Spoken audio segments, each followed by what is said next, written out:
Hola a todos. Hoy día vamos a partir con la ayudantía número 6 de Introducción a la Mecánica. En esta ayudantía vamos a ver tres ejercicios. Un ejercicio de poleas móviles, que ejercicio de poleas móviles se ha preguntado harto en años y semestres anteriores, en especial en las pruebas, así que no está de más revisarlo.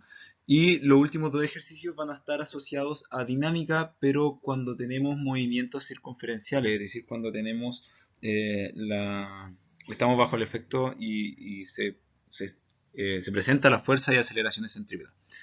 Entonces, partamos con la identidad. Entonces, me dicen, ejercicio 1. Analiza el sistema formado por dos bloques M1 y M2 unidos por poleas. El bloque M1 sufre un roce dinámico de coeficiente mu. La polea móvil no tiene masa.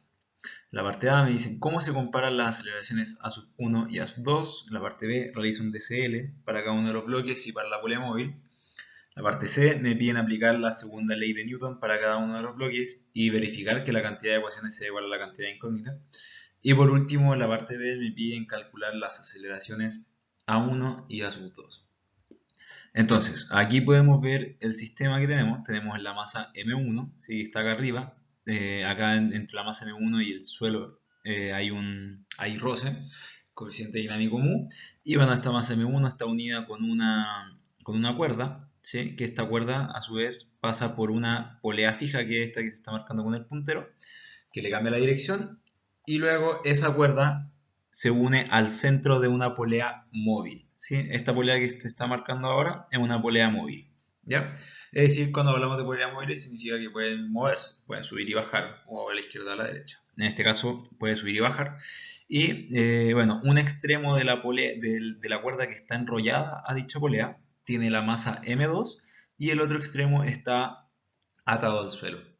Podemos notar que en este caso nosotros vamos a asumir para todo el ejercicio que la masa M1 se mueve hacia la derecha y que la polea, ¿sí? Y la masa M2 bajan. Entonces, vamos a ver primero, me dice, ¿cómo se comparan las aceleraciones a sub 1 y a sub 2?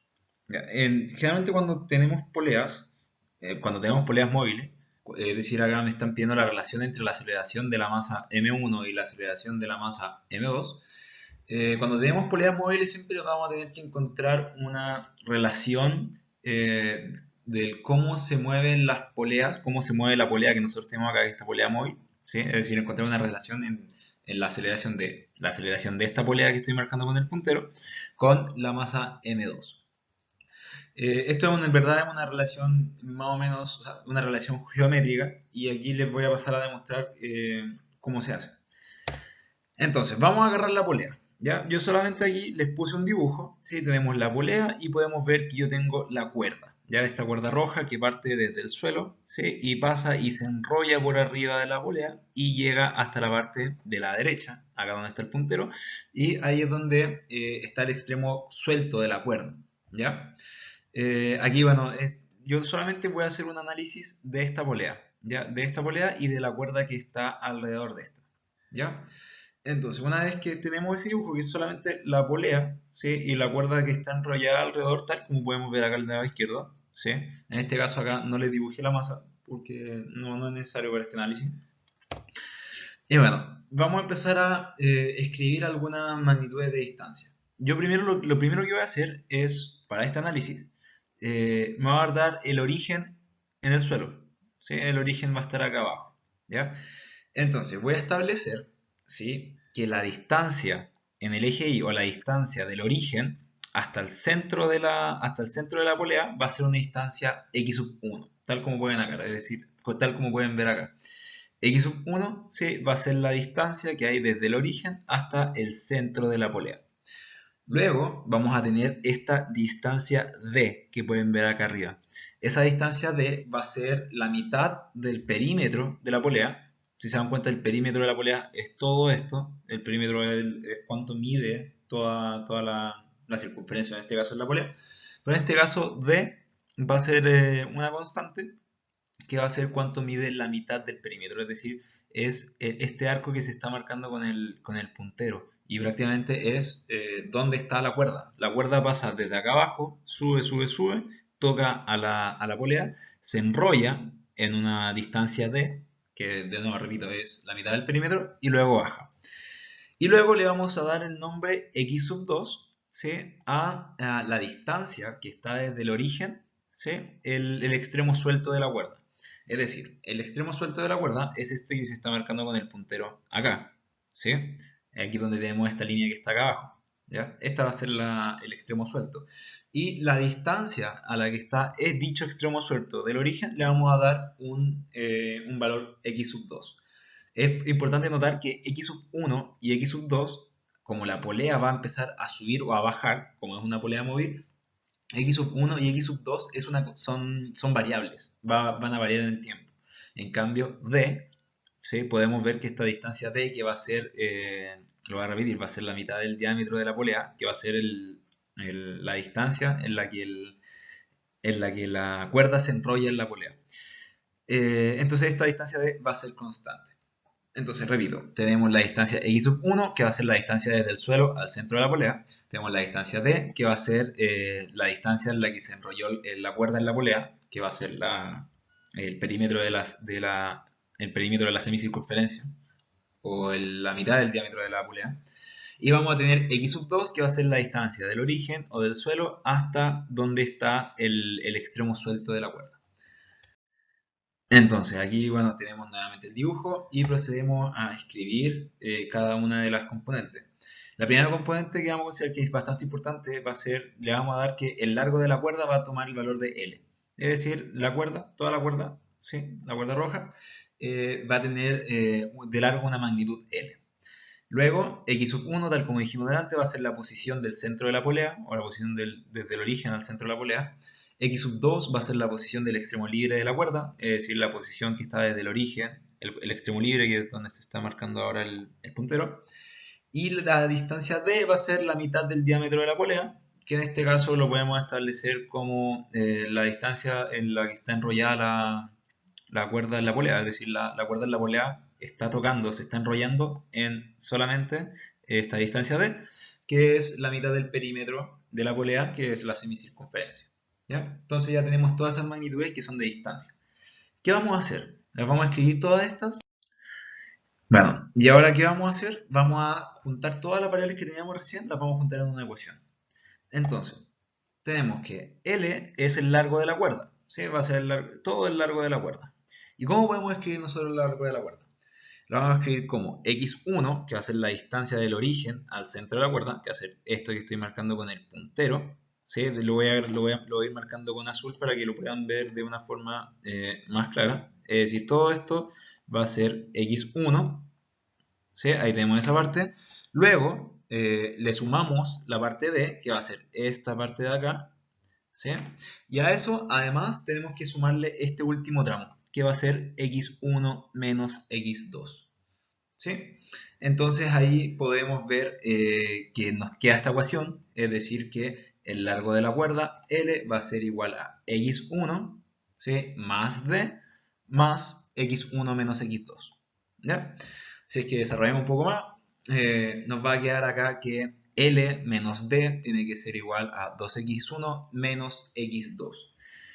Entonces, todavía no nos fijemos en esta derivada que tengo acá a la derecha, fijémonos en esta ecuación de acá, en la segunda. Tenemos que L menos D va a ser igual a 2 veces x1 menos x2.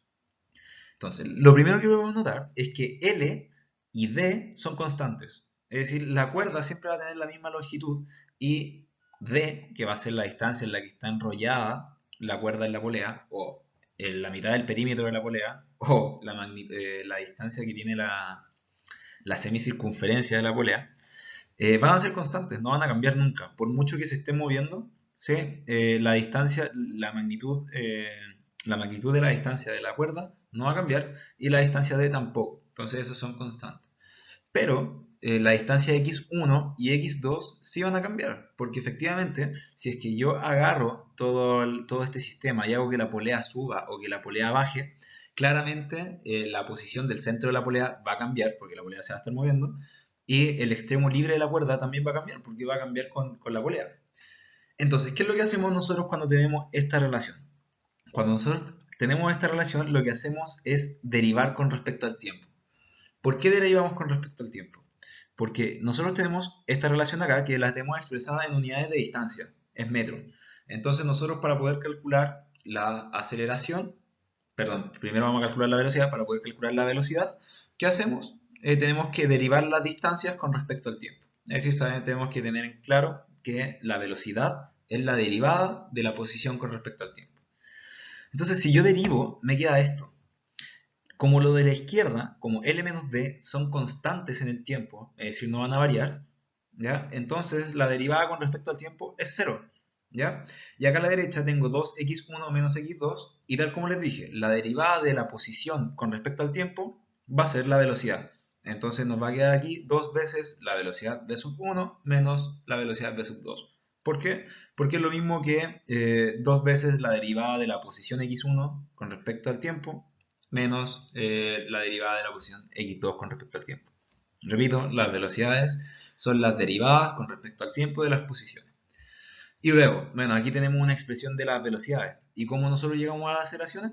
Hacemos lo mismo. Agarramos esta ecuación que tenemos 0 igual a 2v sub 1 menos v sub 2, lo derivamos con respecto al tiempo y nos va a quedar que 0 tiene que ser igual a 2 veces la aceleración 1 menos la aceleración 2. ¿Por qué? Porque si yo tengo una velocidad, cualquier velocidad, y yo la derivo con respecto al tiempo, voy a obtener la aceleración. Eso es conocido, tienen que saberlo. ¿Ya? Entonces, eso. ¿Qué hacemos? Llegamos, a modo de resumen, llegamos a la ecuación de la... generamos una ecuación de distancia, establecemos que L, ¿sí?, va a ser igual a x1 más d más x1 menos x2, que L va a ser el largo de la cuerda. Dejamos las constantes a la izquierda, las variables a la derecha. ¿Sí? Como estamos hablando de posición, derivamos para obtener la velocidad. ¿Sí? Lo de la izquierda se nos va a cero. Aquí obtenemos una relación entre las velocidades. Y como nos piden aceleración, derivamos de nuevo con respecto al tiempo. Y me queda esto, que 0 va a ser igual a 2 a sub 1 menos a sub 2. Y bueno, ahí podemos notar al tiro que a sub 2 va a ser igual a 2 a sub 1. Es decir, prácticamente me están diciendo que la aceleración del punto 2 o la aceleración del extremo de la cuerda libre, que es donde estoy marcando ahora, ¿sí?, va a ser igual a 2 veces mayor que la aceleración del centro de la polea. ¿Ya? Entonces, eso. Para las pruebas generalmente no es necesario hacer toda esta demostración. ¿Ya? No es necesario que le pongan las derivadas. Si lo hacen, claramente va a estar bien, pero no es totalmente necesario. Ustedes pueden aprenderse esta relación, ¿sí?, estableciendo que es una relación geométrica. Ojalá puedan ponerme esto, pero lo importante es que sepan que cuando tenemos poleas móviles con un extremo fijo y con el otro extremo libre, entonces, ¿qué pasa? Pasa que el extremo libre de la cuerda, ¿sí?, se va a mover con la aceleración del centro de la polea, pero dos veces mayor. ¿Sí? Es decir, que la aceleración del extremo libre va a ser dos veces la aceleración del centro de la polea. Entonces, eso. Esas son las comparaciones entre la comparación o la relación entre las aceleraciones a sub 2 y a sub 1. Entonces me dicen, realice un DCL para cada uno de los bloques y para la polea móvil. Vamos a partir primero con el DCL de la masa M1, que es bastante sencillo. Tenemos el peso M1G hacia abajo, tenemos la normal N hacia arriba, hacia la derecha tenemos la tensión T1 y hacia la izquierda vamos a tener una fuerza de roce que yo le puse F. Luego tenemos la masa M2, que en este caso es bastante sencillo, porque solamente tenemos fuerza en el eje Y, es decir, para arriba vamos a tener la tensión T2, para abajo vamos a tener el peso M2G.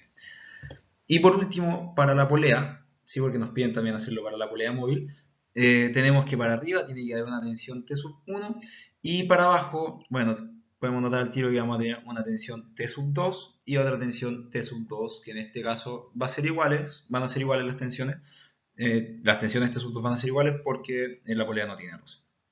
Ya, entonces vamos a tener una tensión T sub 1 hacia arriba, y aquí vamos a tener por la izquierda una T sub 2 y por la derecha otra T sub 2. Luego, en la parte C me dicen, aplique la segunda ley de Newton a cada uno de los bloques y verifique que la cantidad de ecuaciones sea igual a la cantidad de incógnitas. Entonces, aquí pueden ver que tenemos el DCL de la masa M1 y procedemos. Por la sumatoria de fuerza en el eje Y, podemos notar al tiro que voy a tener la normal positivo menos M1G. ¿Sí? En este caso, para este DCL, yo me consideré, bueno, es un poco obvio, pero voy a considerar este eje. ¿ya? Eje Y positivo hacia arriba y eje X positivo hacia la derecha, ¿ya? Para que lo tengan en cuenta. Por lo tanto, la normal como va hacia arriba, la pongo positiva hacia arriba, M1G la pongo negativa porque va hacia abajo, y todo esto tiene que ser igual a 0 porque no hay movimiento en el eje Y, y me da que la normal va a ser igual a M1G. Luego hacemos la sumatoria de fuerza en el eje X, ¿sí? Que en este caso yo medí el eje X hacia la derecha. ¿Por qué? Porque hacia la derecha está la aceleración, ¿ya? Y bueno, nos queda que la sumatoria de fuerza en el eje X, voy a tener la tensión 1 menos la fuerza de roce dinámica F, tiene que ser igual a la masa M1 por la aceleración A sub 1. Luego, si es que hacemos la sumatoria de fuerza asociada a la masa M2, aquí les mostré el DCL. Para este caso, ¿sí? Para esta parte, para este DCL y para estas ecuaciones, el eje que vamos a considerar va a ser este que se los pongo enseguida, ¿ya? Vamos a considerar un eje Y positivo hacia abajo, ¿ya? ¿Por qué vamos a considerar un eje Y positivo hacia abajo? Porque estamos asumiendo que la masa M2 va a bajar, ¿sí? Así como la masa M1 doblada iba hacia la derecha, entonces claramente la masa M2 tiene que bajar, entonces su aceleración va a ir hacia abajo, y tal como yo les dije al principio de la primera ayudantía, nosotros tenemos que, o una de las técnicas, de las mejores técnicas, es poner los ejes, que los ejes apunten hacia donde apunta la aceleración. Entonces, si es que hacemos una sumatoria de fuerza en el eje Y, vamos a tener que M2G menos la tensión 2 tiene que ser igual a la masa 2 multiplicado por la aceleración 2. Y bueno, por último tenemos la polea, la ecuación de la polea, eh, el DCL de la polea. Y bueno, tal como podemos ver, tenemos las tensiones, ¿sí? Tenemos la tensión 2 hacia abajo, dos tensiones 2 hacia abajo, una tensión T1 hacia arriba. Es importante destacar, ¿sí? Que en este caso, para este DCL, nosotros no pusimos el peso de la polea, ¿sí? No pusimos un mg, que vendría siendo el peso de la polea. No lo pusimos porque el ejercicio me dice que la polea tiene una masa despreciable, o que la polea tiene masa cero. Entonces, si tiene masa cero, también va a tener peso cero. Luego hacemos una sumatoria en el eje Y de la polea, ¿ya? Y usando los mismos ejes, ¿sí? El mismo eje que teníamos en el DCL anterior, ¿ya? Nos da, bueno, se lo voy a dibujar, tenemos un eje Y positivo hacia abajo. Nos va a quedar que 2 veces la tensión 2 menos la tensión 1 tiene que ser igual a 0. Aquí es importante destacar el por qué esto está igualado a 0. Porque la polea es una polea móvil, por lo tanto la polea se está moviendo, por lo tanto la polea tiene aceleración. Entonces ustedes me pueden preguntar, ¿por qué lo igualaste a 0 si es que la polea sí tiene aceleración? Bueno, la razón del por qué yo lo igualo a 0 es por su masa. De nuevo, es lo mismo. Si es que no tenemos masa, ¿sí? Si es que la masa es igual a 0, esto quedaría igualado a la masa de la polea por la aceleración, pero como la masa de la polea es 0, nos queda igual a 0. Y bueno, aquí concluimos que la tensión 1 tiene que ser igual a 2 veces la tensión 2. Bueno, aquí en la parte D me piden calcular las aceleraciones A sub 1 y A sub 2. Aquí lo primero que yo les puse fue las dos ecuaciones asociadas a las aceleraciones, es decir, esta ecuación 1 que les puse que pueden ver acá arriba es la sumatoria de fuerza en el eje X de la masa M1, tal como pueden ver tenemos la tensión 1 menos la fuerza de roce igual a M1 por A1, y esta ecuación 2 que les puse acá es la sumatoria de fuerza en el eje Y de la masa 2, es decir, tenemos el peso de la masa 2, M2G, menos la tensión 2, igual a M2 por A sub 2. Entonces, ¿qué es lo que tenemos que hacer? Tenemos que calcular A sub 1 y A sub 2. Entonces, lo primero que vamos a hacer es trabajar con la ecuación 1, esta ecuación 1 que tenemos acá arriba. ¿Y qué vamos a hacer? Vamos a establecer que la fuerza de roce va a ser igual a mu por la normal. ¿Por qué podemos establecer que la fuerza de roce va a ser mu por la normal? Porque esto es una fuerza de roce dinámica, ¿sí? Y nosotros, si se acuerdan de la ayudantía pasada, la fuerza de roce dinámica era siempre constante, que era el coeficiente de roce dinámico por la normal, ¿ya? Acuérdense que si esto estuviera estático, si fuera la fuerza de roce estática, entonces esta ecuación no siempre se cumple. Esto siempre la fuerza de roce va a ser constante, siempre cuando va a ser dinámica. Entonces, va a ser igual a mu por la normal, y nosotros sabemos que la normal era m1g, así que la fuerza de roce dinámica va a ser mu por m1 por g. Entonces, ¿qué vamos a hacer? Vamos a agarrar este valor y lo vamos a insertar en la ecuación 1. ¿Ya? Es decir, la ecuación 1 me queda aquí, la tensión 1, ¿sí? Menos mu por m1 por g, tiene que ser igual a M1 por A1. ¿Ya?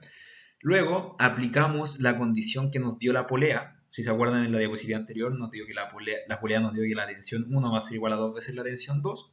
Y bueno, reemplazamos. Ya me va a quedar que 2 veces la tensión 2 menos mu por M1G tiene que ser igual a M1 por A1. ¿Ya? Ya esta ecuación que nos dio aquí al final le vamos a poner como nombre, para que lo tengamos en mente, le vamos a poner la ecuación 3. Luego, vamos a seguir lo mismo. Yo lo que hice recién fue trabajar con la ecuación 1. Ahora, ¿qué creen que vamos a hacer? Bueno, vamos a trabajar con la ecuación 2. ¿Ya? Entonces, tenemos la ecuación 2 acá, que va a ser M2G menos T2, tiene que ser igual a M2 por A2. Vamos a establecer que la relación entre las aceleraciones, la que calculamos en la parte 1, establecemos que la aceleración de la masa M2 va a ser igual a 2 veces A sub 1. Y bueno, aquí nos da la ecuación en la que nos queda M2G menos la tensión 2 tiene que ser igual a 2 veces M2 por A sub 1. ¿Ya? Aquí tenemos otra ecuación, que bueno, es derivada de las anteriores, pero que yo le puse el número 4 para poder distinguirla. ¿Ya? Entonces, ¿qué es lo que vamos a hacer ahora? Vamos a hacer esto. Vamos a agarrar la ecuación 3, que era la que nos dio, la primera que nos dio recién, y le vamos a sumar 2 veces la ecuación 4. ¿Por qué? Porque nos queda esto, ¿ya? Vamos a ir de a poco viendo qué ecuación es cuál. Esto, 2t2 menos mu por m1g es parte de la ecuación 3, ¿ya? Luego, a la parte izquierda de la ecuación 3 le sumamos la parte izquierda de la ecuación 4, pero multiplicado por 2. Es decir, le sumamos 2 veces m2g menos 2 veces la tensión 2, ¿ya? Y en el lado derecho, bueno, vamos a tener la parte derecha de la ecuación 3, que va a ser esta, ¿ya? Que va a ser m1 por a1, que eso es de la ecuación 3, y le sumamos la parte derecha de la ecuación 4, pero multiplicado por 2. Es decir, nos va a quedar más 4 por m2 por a sub 1. ¿Ya? Es decir, prácticamente lo único que tienen que hacer es agarrar la ecuación 3 que calculamos de antes y le sumamos 2 veces la ecuación 4. Acá, ¿qué es lo importante? Lo importante es que, bueno, efectivamente la idea de esto es que se nos vayan las tensiones, porque a mí no me están preguntando por las tensiones, a mí me están preguntando por las aceleraciones. Así que las tensiones prácticamente, para efectos de este ejercicio, no me importa su valor, solamente porque no me lo están preguntando. Entonces aquí hacemos un par de factorizaciones y nos queda que 2m2 menos mu por m1 por g tiene que ser igual a sub 1 por m1 más 4m2.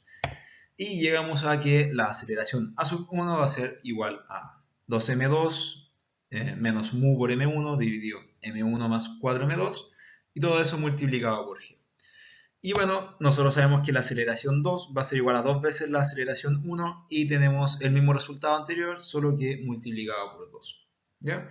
Entonces, ese es este ejercicio de poleas móviles, que es lo importante. Lo importante es que entiendan la relación, la relación entre las aceleraciones, ¿sí? De dónde se saca, que entiendan cómo funciona, porque generalmente eso es como lo que más confunde, para que lo tengan en mente. Eso fue este ejercicio, así que ahora démosle con el siguiente.